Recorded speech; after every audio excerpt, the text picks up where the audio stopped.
আসসালামু আলাইকুম, কেমন আছেন সবাই? আশা করছি সকলে ভালো আছেন। আপনাদের দোয়া এবং আল্লাহর রহমতে আমিও ভালো আছি আলহামদুলিল্লাহ। সকাল সকালই চলে আসলাম ছাদে পানি দেওয়ার জন্য। আর এই দেখেন, ছাদে এসেই গোলাপ গাছটা আমার চোখে পড়লো। মাশাআল্লাহ, গাছটার মধ্যে কত সুন্দর ফুল ফুটে আছে।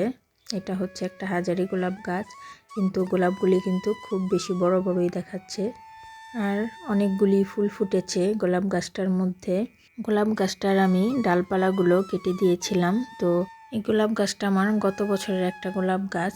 আসলে ফুল গাছে যদি ফুল না হয় তাহলে কিন্তু ভালো লাগে না দেখতে। দেখতেই পাচ্ছেন আমার গোলাপ গাছটায় 6টা থেকে 7টা ফুল ফুটে আছে। আর এখন প্রতিনিয়তই এরকম ফুল ফুটে। ডালগুলো কাটিং করে দেওয়ার পরে আবার নতুন করে অসংখ্য ডাল বের হয়েছিল। আর প্রতিটা ডালেই এরকম আগার মধ্যে গোলাপের কলি ছিল। আর সেই কলিগুলি থেকে এই যে ফুল ফুটছে মাশাআল্লাহ। আজকে আবার আমি গোলাপ গাছের গোড়ায় যে আগাছা ছিল সেই আগাছাগুলো পরিষ্কার করে দিলাম। আর পরিষ্কার করে দেওয়ার পরে এই তো মাটিগুলোকে একটু আলগা করে দিচ্ছি। গোলাপ গাছে অনেক বেশি ফুল পেতে হলে কয়েকদিন পর পরই গাছের ডালপালাগুলো কেটে দিয়ে এভাবে গাছের গোড়ায় আগাছাগুলো পরিষ্কার করে গাছের গোড়ার মাটিগুলোকে একটু আলগা করে দিলেই দেখবেন মাশাআল্লাহ আপনার গোলাপ গাছে অনেক ফুল ফুটবে। কয়েকদিন পর পরই যদি এভাবে করে গোলাপ গাছটার যত্ন নেন, দেখবেন সারা বছর জুড়েই আপনার ফুল গাছে অনেক ফুল ফুটবে।